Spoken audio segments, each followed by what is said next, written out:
Thanks for tuning in. I'm excited about this episode. We have leaders from each of the 4 coalition chains here to talk about what's happening with Antelope, particularly IBC. We touched on that in our last episode together, and it's just such a big and exciting topic that there's a lot to cover. It's mind-blowing, and since then we've actually been deployed on some of our networks, and there you can actually use IBC. So this is insane. It's a great time in history. I want to welcome Yves, Lukas, and Guillaume. And hi, guys. Everyone knows you by now, so if they didn't already, welcome. Thanks for having us on, Douglas. I'm really glad we could do this again. I think we all have been busy a lot with professional things and also with personal things. And so it's frustrating to me that it took us this long to get back together. All on me, 100% on me. But I'm glad we're here now. So let's dive in. Really quickly, remind people what IBC is and what it means that now it's been to actually be completed and deployed on Antelope chains. I think we should start with Guillaume because you are really the creator of this. Yeah, sure. So IBC stands for Inter-Blockchain Communication. It's a protocol that has been designed to allow blockchains to communicate between each other in a trustless, permissionless way using cryptography and essentially allowing for a range of use cases, starting with transfer of value, but not limited to only wrap tokens. There's a lot more that can be done with this. So at this stage, we recently deployed on EOS, Telos, and WAX Network the core building blocks of IBC. So now it's there, it's usable. People have been using it, have been moving tokens across chains. But what we're even more excited about, I think, is what we see brewing behind the scenes, where tons of developers are actually now starting to build things on IBC and leveraging these capabilities to come up with a second generation of applications that will essentially leverage what's already been built. So this is a very exciting time. Very much looking forward to seeing all of these things coming live. Yves, you are a real OG when it comes to Antelope. I remember you were working in the EOS mainnet launch group long before I joined, and I think people should remember, right, that from the very beginning, even before the beginning of EOS or EOS.io, or certainly before Antelope, IBC was one of the core promises of our technology. Would you talk to that about a bit? For sure. And so, I mean, one of the things that got me interested in EOS in the first place when, if we go back to 2017, reading white papers where we got this resurgence of interest in blockchain in general, right? The space was quite hot in 2017. People refer to it as the ICO summer type of thing. EOS reading in the white paper, one of the things that was, for me, that grabbed my attention right away was IBC, just this idea. And part of it was referred to as IBC and this idea that blockchains would be able to talk to one another. But I think a big part of that was also this idea of infinite scalability. I think it referred to like 1 million transactions per second type of thing. And it wasn't so much we'll be able to, in my opinion anyways, it wasn't so much we'll be able to hit 1 million. That was just representative of the idea that if you're able to scale at some point, it doesn't really matter whether it's 1 million, whether it's 50,000, whether it's 10 million. It's just this idea that through technology, you'd be able to parallelize leveraging blockchain technology in a way horizontally. And so I always envisioned that IBC would be this thing that would enable that. It would be the precursor to, right? So I didn't necessarily envision that one chain single-handedly would be able to do that. Although I think at some point we'll be able to perhaps unlock greater numbers than what we see right now, not just theoretically, but in practice. But I don't think it's as practical as what we're doing right now, which is essentially optimizing one chain at a time for a maximum throughput that one chain can do, but then optimizing the general throughput or the overall throughput looking horizontally. So I've given this parallel in the past where it's like because I'm a hardware guy, it's like when more than one core came out, when you're talking about CPUs, so all right, you achieve a certain maximum right now around the 5-6 gigahertz range for a single core, but the way that you're able to effectively parallelize how much one can do is because you added more cores. And even in the cores, in a way, we're adding hyper-threading. So we're kind of taking that step where we're multitasking in that sense, but instead of doing it one, we're doing it multiple. But right now, with what we have with the solution that Guillaume built, and I even recall talking to Guillaume about this in 2017, 2018, when we first met in person, because he's the OG of IBC. He's been working on this for quite some time, talking about this, how, what we have right now, the solution we've deployed, it's kind of like the multi-core within one core, or maybe even the hyper-threading within one particular core. What we're going to see next is this idea of, let's say, between Antelope and BSC, with an Antelope and Ethereum or whatever, that would be the equivalent of adding more cores, let's say. So right now, the analogy I see it is kind of like we've just enabled hyper-threading. Now we're going to work on multi-cores type of thing. I know it's not a great parallel, but visually that helps me think about it. And yeah, we've been talking about this for years. It's something that was promised and that was said to be worked on for years within the community. As a block producer, as a stakeholder, we were early on talking about how this would come about. People were said to be talking about this. It never materialized until essentially the four of us got together and decided to do something about it. I mean, Guillaume had already done something about it. So, the credit goes to UX and him and his team and the engineers for having pioneered this over the last couple of years, for sure. What I think gave it life or brought it to where it is today is the fact that the four of us got together and injected, obviously, some much needed funding into it. A big part of that funding is essentially buying that IP, recognizing the work that they did, and then elevating it to a platform where now it's recognized within, 4-layer ones, but recognized in the wider space as well, right? So that's a key component to that. And, everything just kind of came in place in a really short period of time. After all it needed really was just the kind of Nike, just do it. We just went ahead and did it. Absolutely. And there's a lot there that we will be touching on in the rest of this episode. I want to bring in Lukas. Lukas, when Yves was talking about horizontal scaling, WAX is a poster child for what could possibly happen. I think the one of the earliest great values of IBC, because WAX, of all of our networks, WAX is the only one that's really pushing the upper limits at this moment, and with real users on games like Alien Worlds and other things.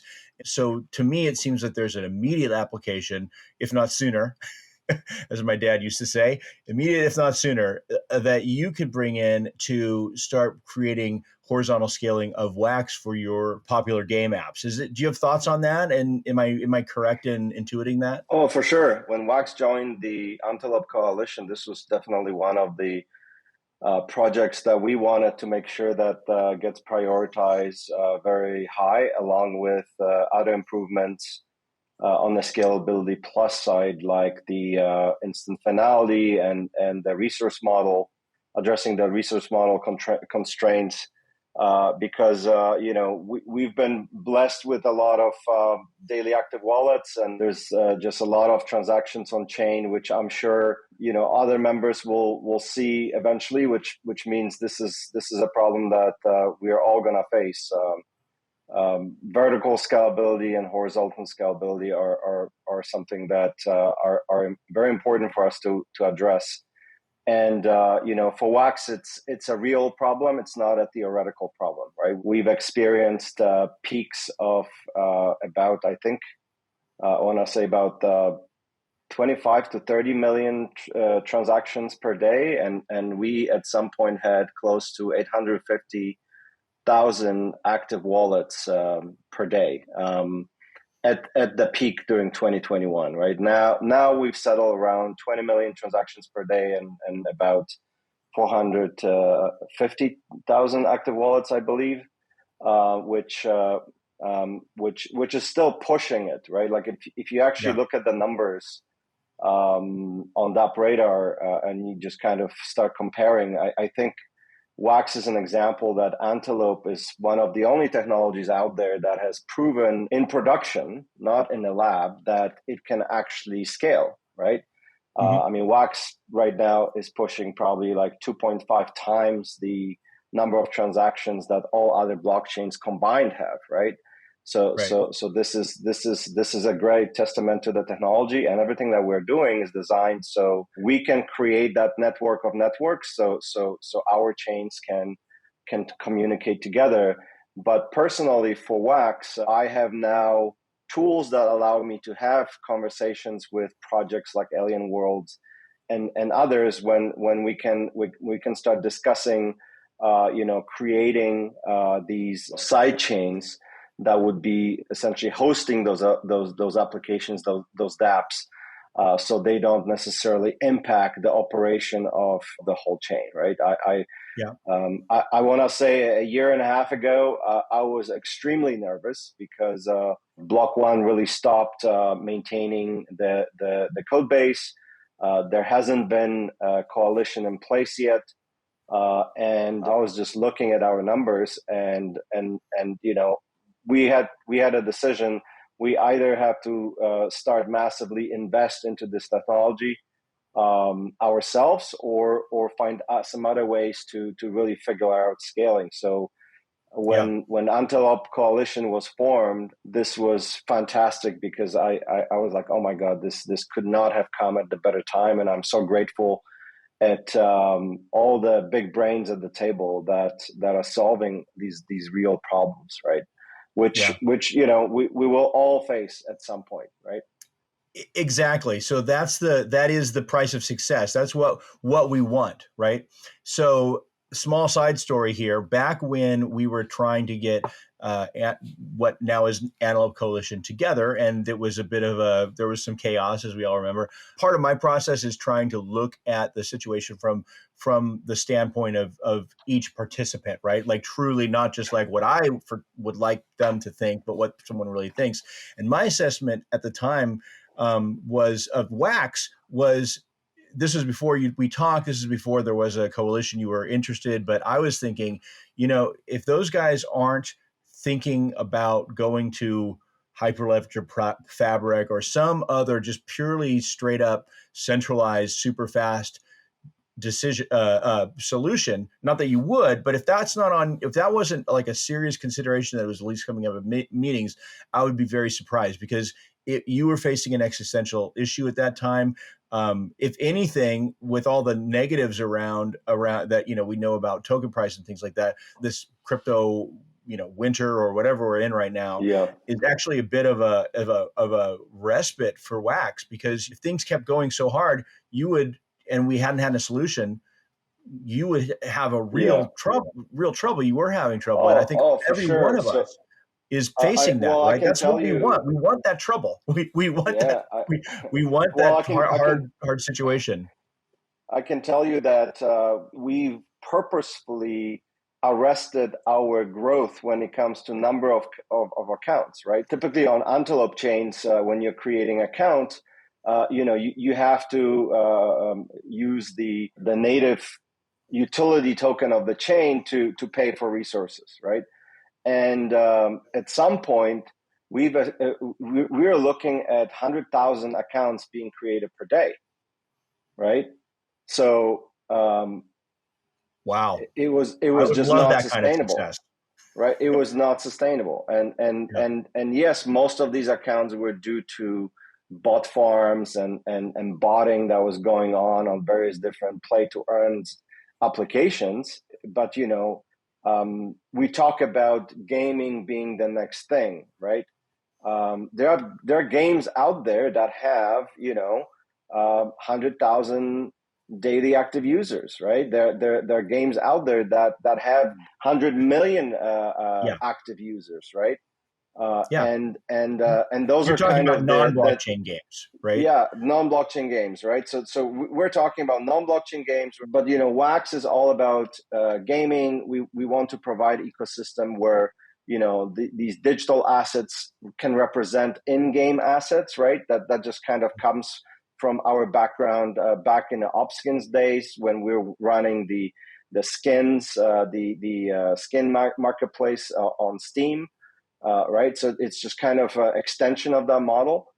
We always thought that blockchain would be a natural technology to apply to have true ownership between digital assets. So we want to have conversation with AAA gaming studios about, hey, here is an ecosystem where you can truly build your games on.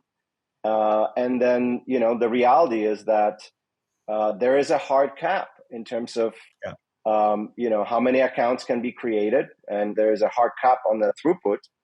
I know that a lot of different platforms are going after the Holy Grail. And I don't believe any of them actually face these issues yet in real life. This is all kind of a lab experiment. We have, I know what it is waking up in the morning and looking at my dashboards, and I was in cold sweat because I'm like, this is unsustainable, right? If this growth continues, the chain is going to be dead within 9 months, right? Right. And if the growth doesn't continue, the whole promise of what we're doing is that the growth must continue, right? That's what right? keeps the shark moving forward. So IBC is kind of one part of what Scalability Plus Group is cranking out, and there are several different initiatives, with IBC being one of the most important ones that was rolled out, that will ensure that all Antelope chains can scale to having 1 billion accounts and be able to sustain 100,000 transactions per second or even more, right? Let's come back to the rest of the team here. Yves, EOS is the blockchain that has the highest economic value. You have to be working with very large partners, although WAX is also working with very large partners. But in terms of plans going forward, it seems to me that EOS must have the biggest companies coming in. Do you see this as part of the future? So whereas WAX is like the end user canary in the coal mine for where blockchains will go, our blockchains will go in terms of usership, daily usership and transactions, EOS seems to be the one for where big interactions are going to be seen first. So is this part of the story that the EOS team is making to broader businesses and more traditional economy players and whatnot, as to why we can finally say, hey, look, throw out those MasterCard numbers. There's a new game in town. I'd love to hear your thoughts on that and what you guys are doing and how you're approaching that.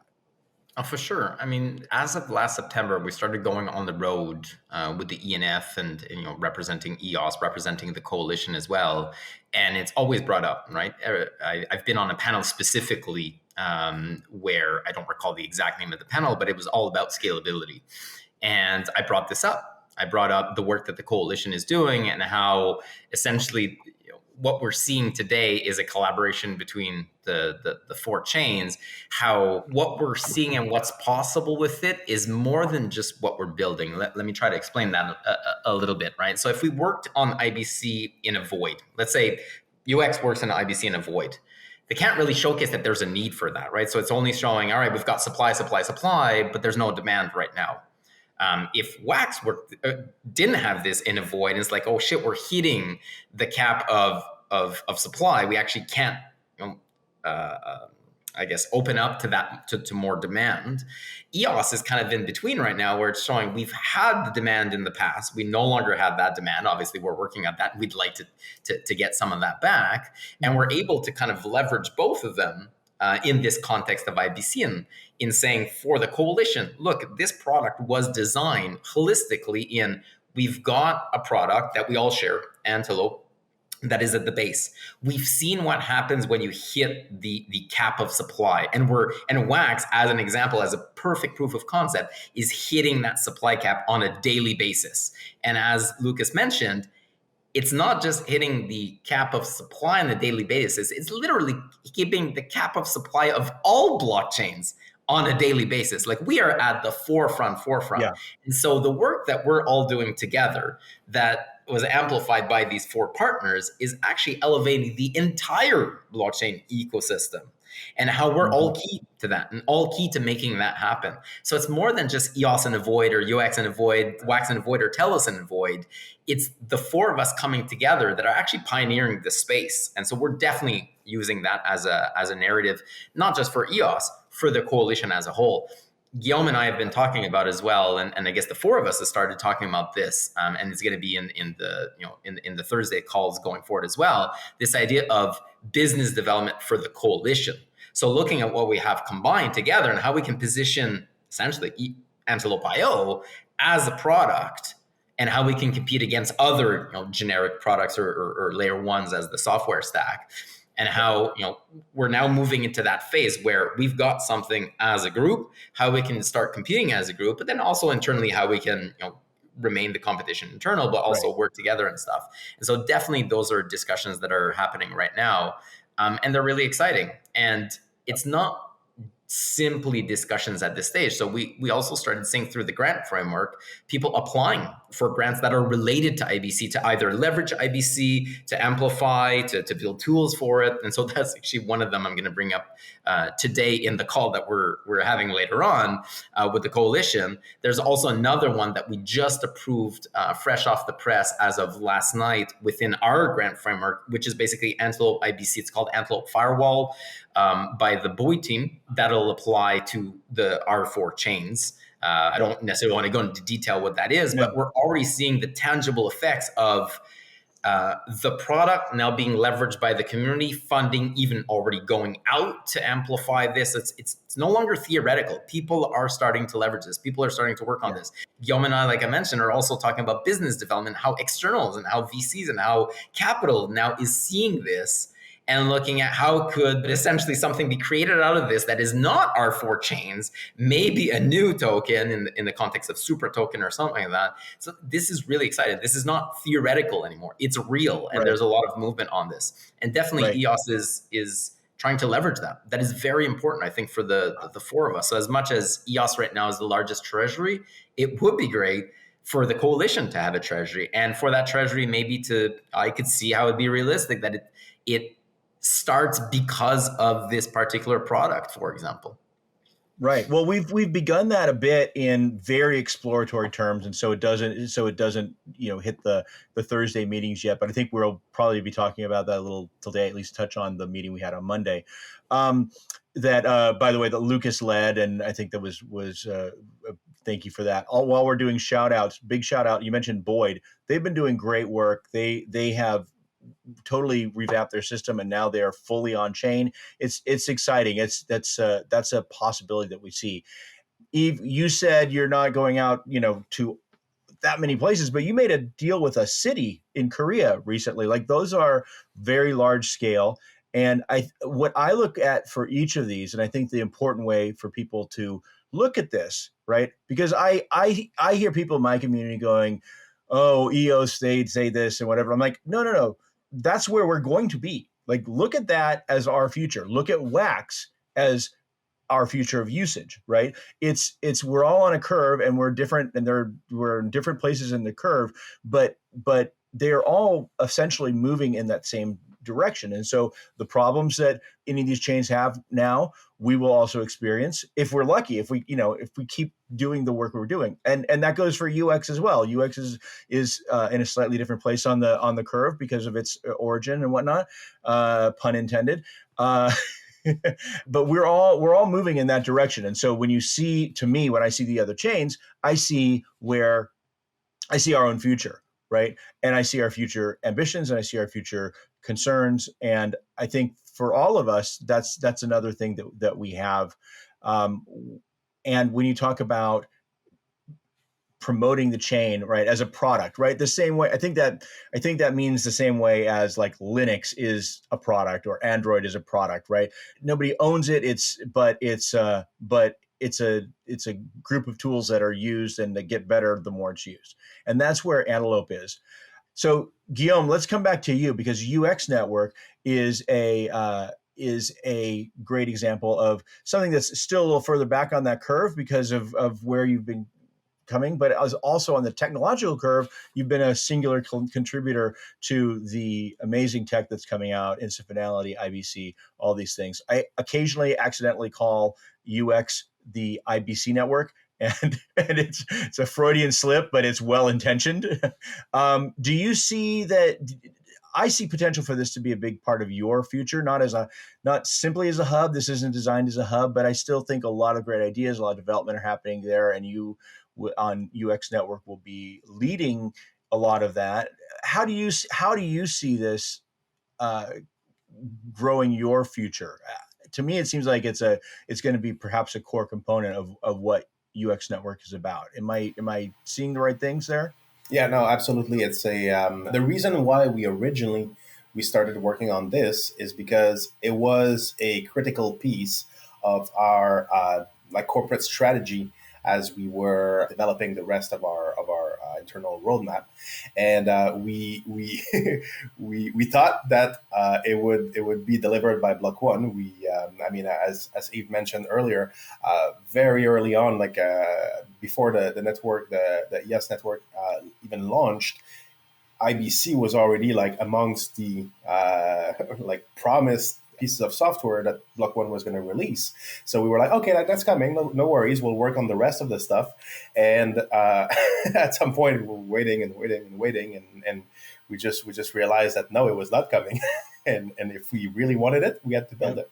So I felt the same way with the governance piece. There were, and I think each of us, there have been pieces that we were like, well, we're waiting for Block One to do this, but we can only wait so long. And I'm glad, the lesson really is don't wait. Just right. charge ahead. Exactly. Sorry, and I mean, please continue. At the same time, it's a challenging one because we've also seen companies come up with great ideas and being destroyed by Block One because Block One released a competing product as a layer one solution as part of the code base. Just think about Chintai, for example. They had the first resource model on EOS, and I mean, like that was basically killed by Rex when Rex came out.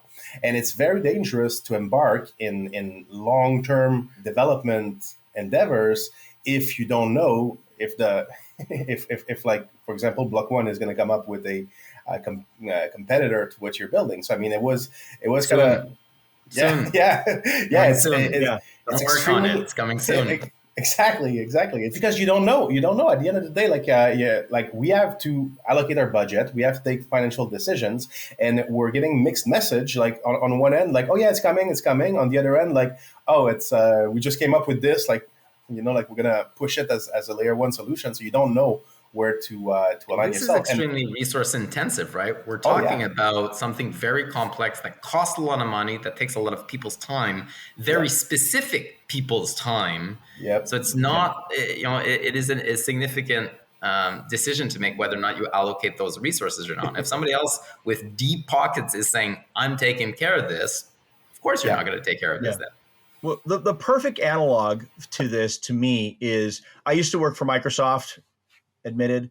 Back in the day, Microsoft was very predatory in the same way that I see, and there was a model for how Block One was predatory within its own user base, right? So I always had a problem with that. They never listened. I don't know why, but when you have a user base, you want to grow that community, but then there's this desire for whatever reason to go in and basically then take their successful pieces and products and make them your own, right? Amazon is doing this right now with people who, you create a successful storefront, but you don't want to create too successful because they have all your data and all your everything, and they basically go in there and they poach their own customers, right? It's a terrible business practice. Long term, I'm very against it. This is one of the reasons why D-Store is always going to be B2B and never B2C, because we're never going to poach our own customers. I just feel so strongly about that. But what Block One did is demonstrates how you can do so much more than just not put money into your community. For example, you can promise to put money in the community and not put money into your community. It's one thing to just not do it, but if you say you're going to do it and promise everyone you're going to do it, then that's worse. And even more so if you put a teeny bit of money into your community, like all these like little grants, and then you get the, like Block One got these companies on the hook, right? For thinking that they were, like Chintai is a great example, although they actually came through with some funds, but most others did not.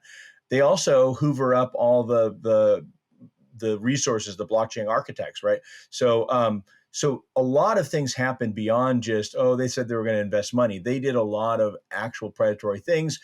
And biggest of all these at the start of this conversation is they built the expectation that they were coming out with these things. They said, oh yeah, we're working on it. Oh, well, we can't say anything just yet. We'll tell you when it's ready. And either it was never ready or it was never even being worked on, but it was not the priority for them that it was for all of us, right? So this is like the launching, as we've taken on the development, and again, we can't even talk about that without talking about how much of that development EOS itself is actually doing. We are a coalition. We work together. There's value that everyone brings, but the scale of what EOS is doing is massive compared to what Telos is doing or anyone else, right? Not that we're not doing things, and not that it's not worth being in a coalition, but that's the elephant in the room, right? And I think that we need to look at ways to support that long term and keep the coalition strong. Like showcase that, right? So everything exactly. the Antelope Coalition has said that they're going to deliver on, they either delivered or they even delivered before they said they were going to deliver it. And that, I think that is the approach we took from the very beginning. Just ship. We just need to ship. And we've been shipping, for sure. As a group, we've been shipping. And it's just my baseline when we were talking about that is, I said, when in doubt about what we should just do the opposite of what Block 1 did. In every case, deliver first. That's me. I'm not talking for the coalition, but that's my own personal take. But yes, delivering, like that's where the proof is in the pudding, as they say, right?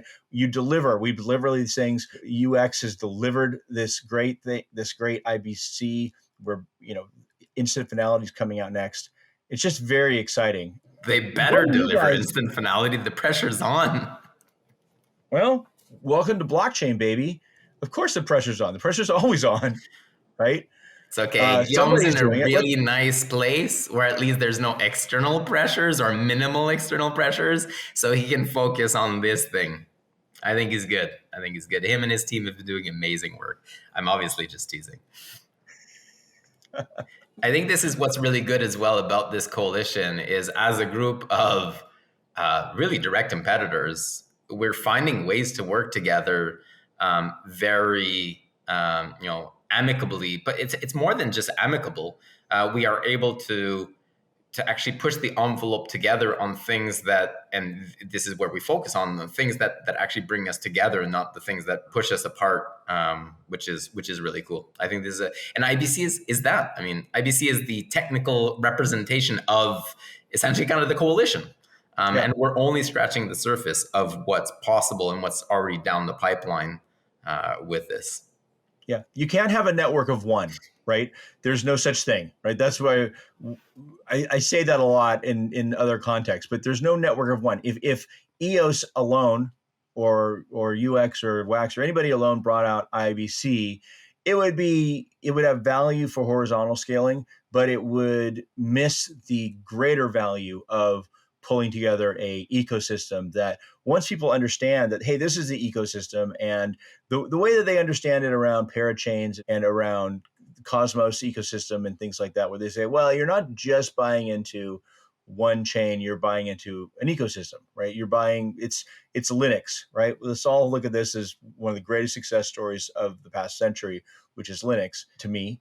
And that's what we're doing. We're saying, yeah, you can have Red Hat, you can have all these different flavors of it, but what it means is that there's a developer community that can go, well, if something goes crazy on this thing, I really have legitimate, options, alternative options, and at the same time, I have a legitimate places to expand what we're doing, right, into this larger ecosystem. So I think it's huge. I think all of these things are immense. And you're right, we're competitors, but it's to me, and that never goes away. But to me, I think that our greatest individual opportunities for growth, certainly now, are very much aligned. Right, we can grow more together than than any of us can grow individually, including EOS, right? So that's how I see it. So Guillaume, what's next, right? So we have EOS, Telos, and UX have all deployed. WAX will soon deploy. The contracts are there, but they'll soon deploy everything. Things are changed. Things are trading, right? Where are we going to see in the next month or two? Do you think? Maybe we'll start with Guillaume, but I'd like to go around and hear everybody's take. What are we going to see in a month and 3 months for IBC technology? How is it going to blow people's minds? There's a few different angles that we're working on in parallel about what comes next for IBC. One of which is essentially making IBC faster and better through instant finality. So that's one of the angles we're going at. And another of these angles is also making it more inclusive of other blockchain architectures. So we've worked on integrating with Ethereum, with Binance, and we have more that we're looking into, and we want to also allow connecting with. And then the third angle I would see is building applications on top of IBC. So now, of course, we have the initial application, which is a transfer of value, transfer of tokens across chains. But this is only one of the infinity of things that you can do with IBC. We're exploring right now building, as we discussed earlier, a side chain / app chain framework to allow for horizontal scaling. We're also looking at interchain governance mechanisms, things that could be useful for the coalition, for instance, when it comes to agreeing on certain things, for instance, having a cross-chain multi-sig capability and things of the sort. So I can see a lot of progress in the next few months going in a bunch of different directions, all building on top or extending IBC. This is a very exciting time, very exciting point in time. Absolutely. Lukas, because you're not deployed yet, let's say what's your 3 month and 6 month take on this? Where do you see it going for all of us and for WAX in particular? So we are going to be upgrading to Antelope 3.1 on the March 27th, I believe. That's our date. So we've been driving towards that. And, everything is green, but we are working with a lot of partners like exchanges that need to upgrade as well, because we don't want to upgrade and then everything breaks, right? That would be a disaster. Yeah. So we're just kind of hand-holding everyone, helping all the partners to upgrade their nodes and just make sure everyone is ready. So hopefully by the 27th of this month, we're going to get there. And then fast follower is going to be, enabling IBC and turning on handshake between all our chains, which is going to be fantastic.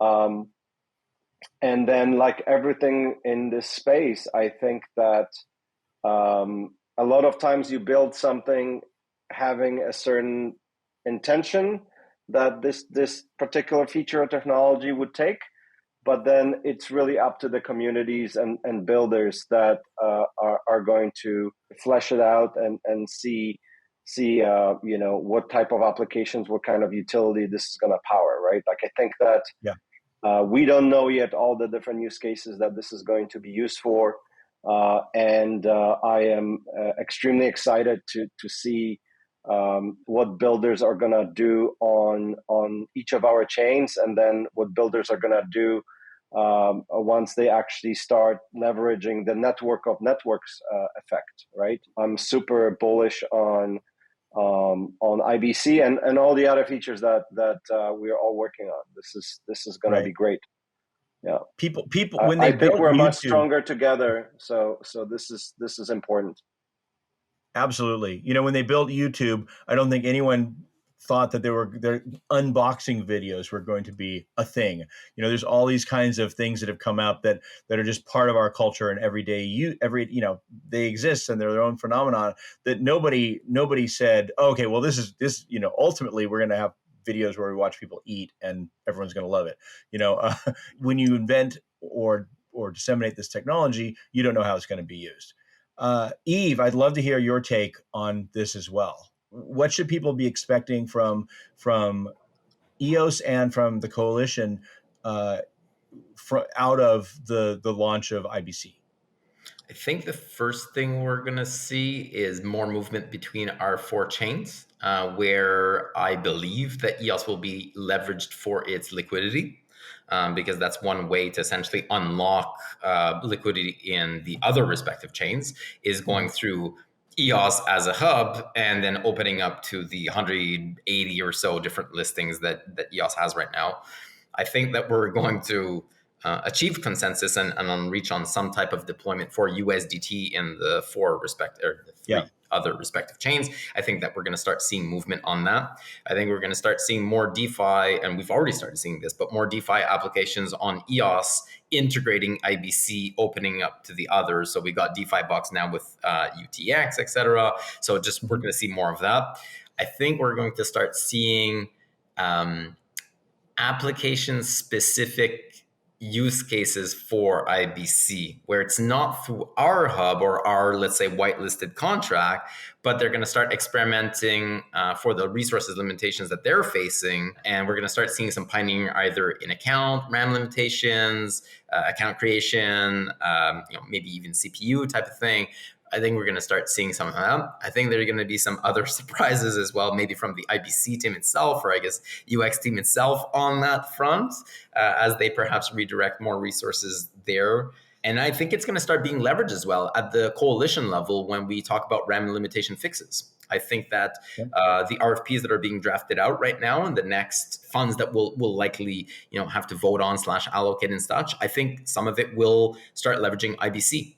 And as I mentioned before, just to wrap up, internally, we're starting to see application submissions for through our grant framework for IBC specific things as they relate either IBC and GameFi, IBC and EVM. So we're starting to see some linkages there. People are already submitting. People are already trying to create use cases out of this, products out of this. So we're going to see an amplification of that. Putting back everything into perspective, though, in a month or 3 months, I think we're realistically very close to where we are right now. This idea that in 3 months we're going to have 1,000 apps all using this, I don't think is realistic. I'd love that's where we're heading, but let's be realistic here. This is so monumental in terms of a function. It will take years before we start, and I emphasize, it'll take years before we start seeing a broad array of use cases and leveraging of this technology. This is a massive piece of technology that we're only starting to scratch the surface on. Yeah, we're at the bleeding edge of everything. Very base. I agree with you. I agree with all 3 of you. My take is, and granted, I put the 1 to 3 to 6 months. You're right. It's a much longer scale. I will say, though, I'll answer the question for myself. I think what we'll see is we'll start to see the beginnings during that time frame of developers coming into it. I think we'll see things like, because EOS is the only one of the chains that has USDT natively developed, I think that is going to be something that we can bring in, and that will bring, along with EOS liquidity, will bring a lot of extra liquidity. And I would like to see us talking about that. I would like to see us talking about the concept of a super token that leverages the advances of Antelope and Antelope Coalition to the benefit of all. These are topics for future conversations. I want to thank you guys very much for being here. There's never enough time. If you're in the audience, please take a minute to like and comment. And I'd really particularly like to hear what you're excited about here. I'd like to hear what you want us to cover on the next episode. We're going to start doing these monthly. I would love to know, what do you want the next episode to be on? We could talk about super token. We could talk about instant finality. We could talk about more about horizontal scaling, or anything else that's going on in the space. Thanks very much for being here. Let us know. This is a dialogue, not a diatribe. So we want to hear back from all our communities about this. Guys, once more, thank you so much for being here. I'm excited about the fact we're going to be doing this more regularly. We've got a plan, And I think it's a great conversation, a great way to share with all our communities and our combined community what we're doing and where we're going, in a fun way. To me, I love blue skying stuff like this.